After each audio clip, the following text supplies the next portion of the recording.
எதிர்க்கட்சி தலைவராக இருக்கக்கூடிய ராகுல் காந்தி அவர்கள் ஒட்டுமொத்தமாக ஓட் சோரி முறையில தான் 2024 தேர்தலாக இருக்கட்டும், அதற்கு பின்பு வந்த சட்டமன்ற தேர்தலாக இருக்கட்டும், இந்த பிஜேபி வெற்றி பெற்றுட்டு வர்றாங்க அப்படின்னு சொல்லி பெங்களூருடைய சென்ட்ரல் லோக்சபா சீட்டை வச்சு அம்பலப்படுத்தி இருந்தாரு ஆதாரத்தோட. நீங்க மட்டும்தான் ஆதாரத்தோட பண்ணுவீங்களா, நான் வர்றேன் பாருங்க அப்படின்னு சொல்லி ராகுல் காந்தி வீடியோ வெளியிட்ட 6 நாள் கழிச்சு அனுராக் தாக்கூர் பிஜேபி ஆபீஸ்ல வச்சு ஒரு பிரஸ் மீட்டை வைக்கிறாரு. அதுல அவர் என்ன சொல்றாரு அப்படின்னா, ரேபரேலி, வயநாடு, டைமண்ட் ஹார்பர், கன்னூஜ், மெயின்பூரி, கொளத்தூர் இந்த 6 தொகுதியிலையுமே மேற்கண்ட நான் சொன்ன இன்ட்ரோல அவங்க சொன்ன அத்தனை தலைவர்களுமே ஓட் சோரி பண்ணியிருக்கிறாங்க. குறிப்பாக இஸ்லாமியர்கள் ஓட்டை ஃபேக்கா உருவாக்கி அதன் மூலமாக தான் அவங்க வெற்றி பெற்றுட்டு வர்றாங்க அப்படின்னு சொல்லி ஒரு பட்டியலை வெளியிட்டிருந்தாரு. இந்த பட்டியலில் இவர் சொன்ன அந்த கேரளாவில் வயநாடு தொகுதியில் சௌத்ரி அப்படின்றது வீடு இல்லை, அது ஒரு ஏரியாவோட பெயர். அந்த ஏரியாவில் தான் 4000 ஓட்டு இருக்கிறாங்களே தவிர இவர் சொல்வதை போல அது வீடு அல்ல அப்படின்றதை ஏசியா நெட் தொலைக்காட்சி கேரளா சார்பாக இந்த அனுராக் தாக்கூர் அம்பலப்படுத்தி விட்டுருச்சுல. இப்போ தமிழ்நாடு அரசுடைய ஃபேக்ட் செக் டீமும் இவர் சொல்வதை போல 20,000 ஓட் சோரி நடந்திருக்கிறதா அப்படின்றத கள ஆய்வு பண்ணி இன்னைக்கு வெளியிட்டாங்க. அதை பார்ப்பதற்கு முன்னாடி முதலமைச்சர் ஸ்டாலினுடைய தொகுதி குறித்து இவர் என்ன பேசினார் அப்படின்றத பார்க்கலாம். அதாவது இவர் என்ன சொல்றாரு, முதலமைச்சர் ஸ்டாலினுடைய கொளத்தூர் தொகுதியில 19,476 வாக்காளர்கள் மீது சந்தேகமா இருக்கு அப்படின்றாரு. 9,133 வாக்காளர்கள் போலி முகவரியில எப்படி சேர்க்கப்பட்டிருக்கிறாங்கன்னு கேட்கிறாரு. குறிப்பாக 2 வாக்குச்சாவடி எண்களை வச்சு அவர் கேட்கிறாரு. அதாவது வாக்குச்சாவடி எண் 84ல வீட்டு நம்பர் 11ல எப்படி 30 பேர் இருக்கிறாங்க வாக்காளர்கள் அப்படின்னு கேட்கிறாரு. அதுல ரஃபியுல்லான்னு சொல்லிட்டு எப்படி 3 வாக்காளர் அடையாள அட்டைகள் வாக்குச்சாவடி எண் 157ல வந்துச்சு அப்படின்றதையும் அவர் கேட்கிறாரு. இப்போ இவர் சொன்ன அந்த வாக்குச்சாவடியான 84க்கு தமிழ்நாடு அரசுடைய ஃபேக்ட் செக் டீம் நேரடியாக போயிட்டாங்க. போய் பார்த்தா இவர் சொல்ற மாதிரி ஒரே வீட்டில் 30 வாக்காளர்கள்லாம் இல்லை. முதல்ல அது வீடே இல்லை, அது ஒரு அப்பார்ட்மெண்ட்டா. ஆண்டாள் அவென்யூ, ஏஎஸ் அவென்யூ அப்படின்ற ஒரு அப்பார்ட்மெண்ட் வீடு. அதில் பல்வேறு குடும்பங்கள் இருக்கிறாங்க, பல்வேறு வாக்காளர்கள் இருக்கிறாங்க. இந்த வீடுன்றது கூட தெரியாமல், அதாவது எப்படி கேரளாவில் சௌத்ரி அப்படின்றது ஒரு ஏரியாவோட பேர் அப்படின்றது தெரியாமல் வீடுன்னு சொன்னாரோ, இங்கே தமிழ்நாட்டில் என்ன பண்ணிட்டாருன்னா அது ஒரு அப்பார்ட்மெண்ட் அப்படின்றது தெரியாமல் வீடுன்னு சொல்லி உளறிட்டாரு. இதில் தான் ரஃபியுல்லா அப்படின்ற பேர் அதிகமாக வருதுன்றாரு. யார் அந்த ரஃபியுல்லா அப்படின்னு சொல்லிட்டு பார்த்தோம் அப்படின்னா, அந்த வீட்டில் ரஃபியுல்லா அப்படின்றவர் அந்த வாக்குச்சாவடி எண்ணில் இவர் சொல்கிற அந்த 84வது வாக்குச்சாவடி எண்ணில் வரிசை எண் 50ல் ரஃபி அப்படின்ற பேரில் ஒருத்தர் இருக்கிறாருங்க, வாக்காளர் அடையாள அட்டை வச்சிருக்கிறாரு. அந்த வரிசை எண் 52லேயே பார்த்தீங்க அப்படின்னா ரஃபின்ற பேர் வருது. இவர் எவ்வளவு பெரிய ஒரு முட்டாள் அப்படின்றதுக்கு இதெல்லாம் ஒரு ஆதாரம். ரஃபியுடைய பேர் எந்த இடத்துல வருது அப்படின்னா, அவருடைய மனைவியான சம்சாத் பேகம் அவங்களுடைய வாக்காளர் அடையாள அட்டையில் அது கீழே ஹஸ்பண்ட் நேம் அப்படின்ற பேரில் தான் இவருடைய ரஃபி அப்படின்ற பேர் வருது. நல்லா கவனிச்சு பாருங்களேன். சம்சாத் பேகம் அது ஜெண்டர் ஃபீமேல் தெளிவாக போட்டிருக்கு. அப்படி இருந்தும் ரஃபின்ற பேர் எப்படி அதிக முறை வந்துச்சு அப்படின்னு சொல்லி கேட்கிறாரு. இதே அவர் எப்படி கேட்கிறான்றத பின்னாடி சொல்றேன். அதுக்கப்புறம் பார்த்தீங்கன்னா அதே வாக்குச்சாவடி பாகத்தில் வரிசை எண் 348 அதுலேயும் ரஃபி வர்றாரு. எப்படி வர்றாரு இந்த இடத்துல அப்படின்னா, இவருடைய மகள் 29 வயசான ஜெயதா பேகத்திற்கு தந்தை அப்படின்ற பேரில் இவருடைய பேர் வருது. அதே போல் வரிசை எண் 352ல் இவருடைய பேர் வருது, ரஃபி அப்படின்ற ஒரு பேர். எப்படி வருது, இவருடைய மூத்த மகளான ஆபிதா பேகம் அவருடைய தந்தை அப்படின்ற அடிப்படையில் இந்த ரஃபி அப்படின்ற பேர் வருது. இவர் சொல்வதை போல் ஒரே வீட்டில் 30 வாக்காளர்கள் இல்லை. அந்த வீட்டில் வெறும் 3 வாக்காளர் தான் இருக்கிறாங்க. அதாவது ரஃபியுடைய மனைவி, ரஃபியுடைய 2வது மகள் மட்டும்தான் கதவு எண் 11ல் இருக்கிறாங்க.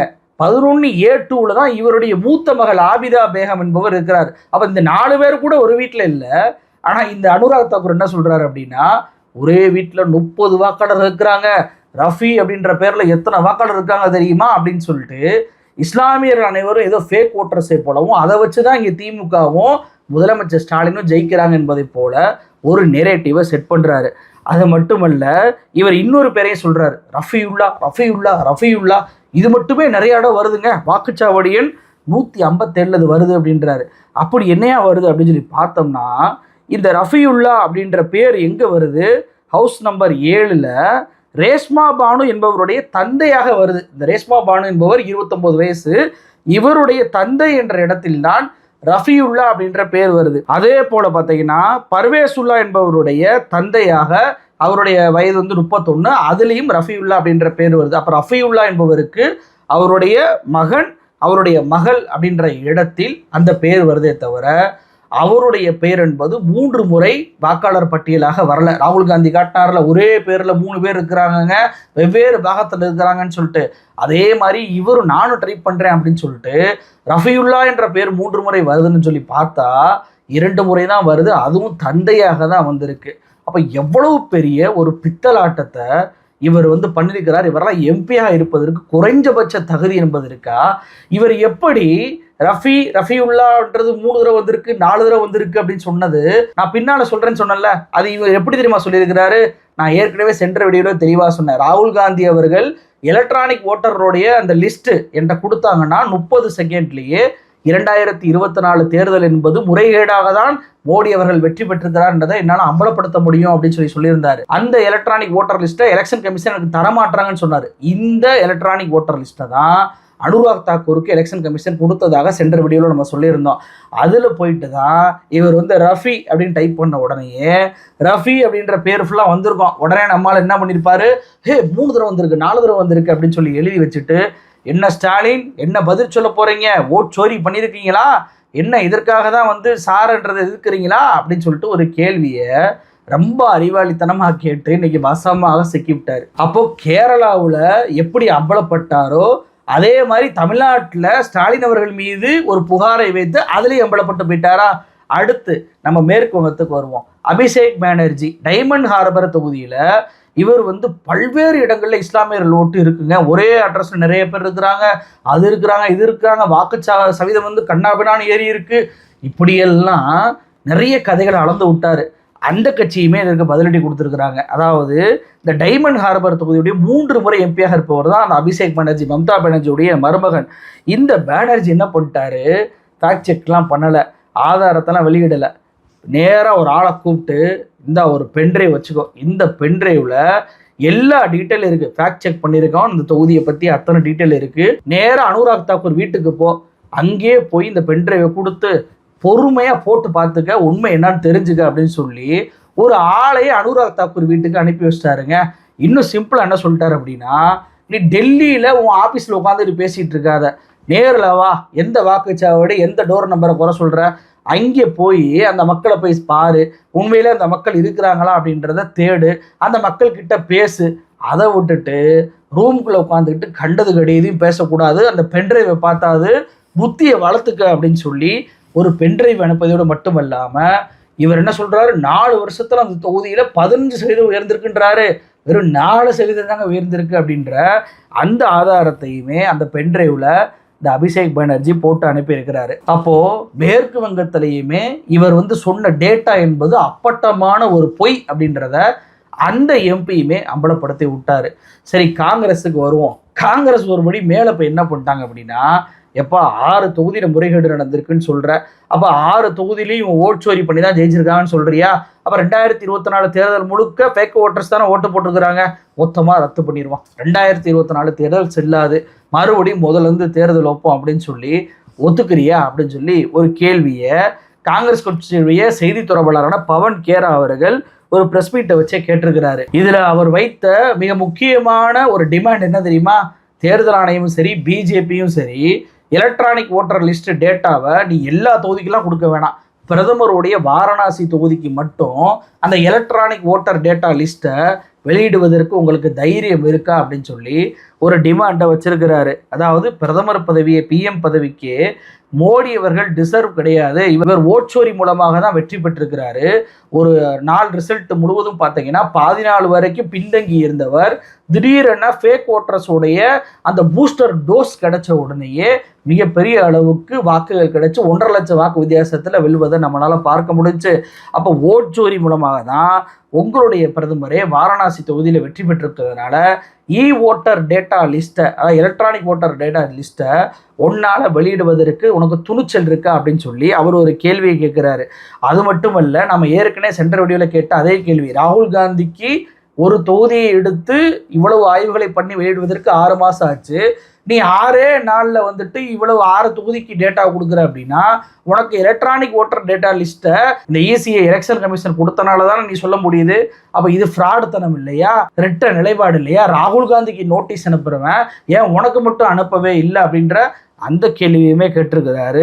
இறுதியாக ஒரு சம்பவம் என்னன்னா, ஓட்டு திருட்டு சீட்டை காலி பண்ணு, இதுதான் இன்னைக்கு பெரிய மக்கள் முழக்கமாக மாறி இருக்கிறது அப்படின்னு சொல்லி அவர் அந்த பிரஸ் மீட்டை முடிச்சிருக்கிறார். அப்போ கேரளாவில் இவர் சொன்ன அந்த ஓட் ஜோரி புகார் என்பது பொய்யினாயிருச்சு. தமிழ்நாட்டில் முதலமைச்சர் ஸ்டாலின் அவர்கள் மீது சொன்ன அந்த புகார் என்பது பொய்யினாயிருச்சு. அதே போல வந்து பார்த்தீங்கன்னா மேற்கு வங்கத்திலையும் இவர் சொன்னது பொய்யினாயிருச்சு. இன்னும் உத்தரப்பிரதேசம் மட்டும்தான் பாக்கி. உத்தரப்பிரதேசத்திலையுமே இவர் ஒரு ஆளாவே மதிக்காததுனால எந்த ஒரு கருத்தையும் சொல்லாமல் இருக்கிறாங்களா, அல்லது இனி வரும் காலங்களில் அதை அம்பலப்படுத்த போறாங்களா அப்படின்றத நம்ம பொறுத்திருந்து பார்க்கலாம். ஆனால் இவ்வளவு டேட்டாக்களை வச்சு பார்க்கும்போது உத்தரப்பிரதேசத்தில் மட்டும் இவர் என்ன யோகிய சிகாமணி வேறு இப்போ சொல்லியிருக்க போறாரா, உண்மையை பேசியிருக்க போறாரா அப்படின்றத நம்மளாலே புரிஞ்சுக்கிற முடியுது. அப்போ முழுக்க முழுக்க எலக்ட்ரானிக் ஓட்டர் டேட்டா லிஸ்ட்டை வந்துட்டு மறைமுகமாக தேர்தல் கமிஷன் கிட்ட வாங்கியும் கூட ஒரு உண்மையை பேச முடியல அந்த சங்கி கூட்டத்தால். அப்போ எலக்ட்ரானிக் ஓட்டர் டேட்டா லிஸ்ட்ல கூட உண்மை இல்லை அப்படின்றதான் இது ப்ரூவ் பண்ணுது. ஒரு வீட்டுக்கும் அப்பார்ட்மெண்ட்டுக்கும் வித்தியாசம் தெரியல, நீ கிரவுண்டுக்கே போகலை அப்படின்றது அம்பலப்படுத்துதுல. சௌந்தரி அப்படின்றது ஒரு ஏரியாவோட பேரை வீட்டு பேருன்ற, மேற்கு வங்கத்தில் 15% கூடிருச்சுன்ற, அங்கே பார்த்தா 4% தான் கூடியிருக்கு அப்படின்றாங்க. இவ்வளவு பொய்களை ஏன் பேசணும்? இப்ப இந்த எதிர்கட்சி தலைவர்கள் அத்தனை பேருடைய அந்த டேட்டாவெல்லாம் வெளியிட்டீங்கல்ல, அதே போல காங்கிரஸ் கட்சி கேட்பதை போல பிரதமர் மோடியுடைய ஓட்டர் லிஸ்ட் இந்த இருக்குப்பா, ஒரு ஃபேக் ஓட்டரை காமிங்க பாருங்க, பிரதமர் மோடி நேர்மையாக தான் ஜெயிச்சிருக்கிறான்ட்டு ஒரு துணிச்சலாக சொல்வதற்கு ஏன் தைரியம் வரமாட்டேது? ஏன் பிரதமர் மோடியோடைய அந்த தொகுதியோடைய அந்த லிஸ்ட்டை மறைச்சு வச்சிருக்கீங்க? எனக்கு ஒரே ஒரு கவலைங்க, என்ன தெரியுமா, ஒரு மனக்குறை. ராகுல் காந்தியை பொறுத்த வரைக்கும் கர்நாடகாவில் போயிட்டு பெங்களூரு சென்ட்ரல் சீட்டுக்கு பதிலாக அதை ஆய்வு பண்ணுவதற்கு பதிலாக மோடியுடைய வாரணாசி தொகுதியை 6 மாசத்துக்கு ஆய்வு பண்ணி முதல்ல வெளியிடும் போதே மோடியுடைய தொகுதியை வச்சு வெளியிட்டிருக்கணும் அப்படின்றதுதான் ஒரு மனக்குறையா இருக்கு. இன்னமும் காலம் தாழ்ந்து போல, இன்னொரு 6 மாசத்தை கூட எடுத்துக்கோங்களேன். அந்த 6 மாசத்தை எடுத்துக்கொண்டு பிரதமர் மோடியுடைய வெற்றி என்பது உண்மையான வெற்றி கிடையாது, ஃபேக் ஓட்டர்ஸ் மூலமாக ஓட் சோரி பண்ணி தான் இவர் வெற்றி பெற்றிருக்கிறார் அப்படின்றத எப்படியாவது நாட்டு மக்களுக்கு அம்பலப்படுத்தி விடுங்க.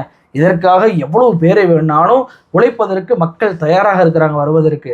எல்லாத்தையும் டேட்டாவை கரெக்டாக ஃபாலோ பண்ணி பிரதமர் மோடியுடைய வெற்றி செல்லாது அப்படின்றத கொண்டு வந்துட்டீங்கன்னாவே பிஜேபிக்கு அதை விட ஒரு அவமானம் எதுவும் இல்லை. ஏன்னா அவங்கள பொறுத்த வரைக்கும் பிரதமர் மோடி, அந்த மோடி அப்படின்ற பிம்பத்தை வச்சுதான் ஒரு சீட்டுக்கட்டை வந்து கட்டியிருக்கிறாங்க. பெங்களூர் லோக்சபா சீட்டுன்றது சீட்டுக்கட்டில் ஒரு இடம் தான். ஆனால் மோடி அப்படின்ற சீட்டுக்கட்டை நீங்கள் அடிச்சு விட்டீங்க அப்படின்னா ஒட்டுமொத்தமாக பிஜேபி சரிஞ்சிடும், அந்த இமேஜ் காலியாயிரும். எனவே வாரணாசி தொகுதியில் இந்த காங்கிரஸ் கட்சியினர் கண்டிப்பாக இது ஒரு மிகப்பெரிய ஒரு அலசலாக எடுத்துக்கொண்டு அலசி ஆராய்ந்து பிரதமர் மோடியுடைய அந்த வெற்றியை கேள்விக்குறியாக்கணும் அப்படின்ற ஒரு கோரிக்கையோடு இந்த வீடியோவை முடிக்கிறேன். நன்றி.